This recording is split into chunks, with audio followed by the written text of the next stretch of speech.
हरे Krishna. Chapter 1 श्लोक 2।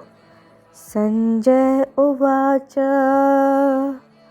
दृष्ट्वा तु पाण्डवानीकं व्यूढं दुर्योधनस्तदा आचार्यमुपसंगम्य राजा वचनमब्रवीत्।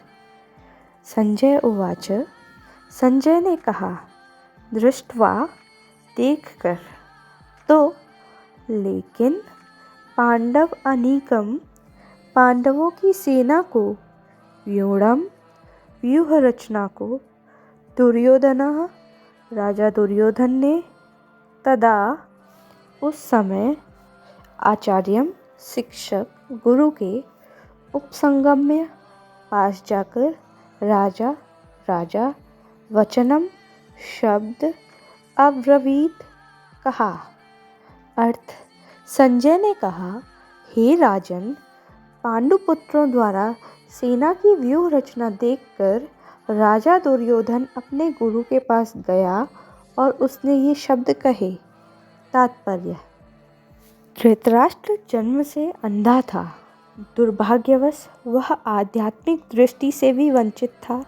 वह यह भी जानता था कि उसी के समान उसके पुत्र भी धर्म के मामले में अंधे हैं और उसे विश्वास था कि वे पांडवों के साथ कभी भी समझौता नहीं कर पाएंगे, क्योंकि पांचों पांडव जन्म से ही पवित्र थे। फिर भी उसे तीर्थ स्थान के प्रभाव के विषय में संदेह था। इसलिए संजय युद्ध भूमि की स्थिति के विषय में उसके प्रश्न के मंतव्य को समझ गया। अतः वह निराश राजा को प्रोत्साहित करना चाह रहा था।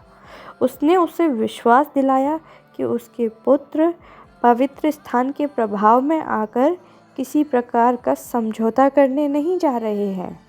उसने राजा को बताया कि उसका पुत्र दुर्योधन पांडवों की सेना को देखकर तुरंत अपने सेनापति द्रोणाचार्य को वास्तविक स्थिति से अवगत कराने गया।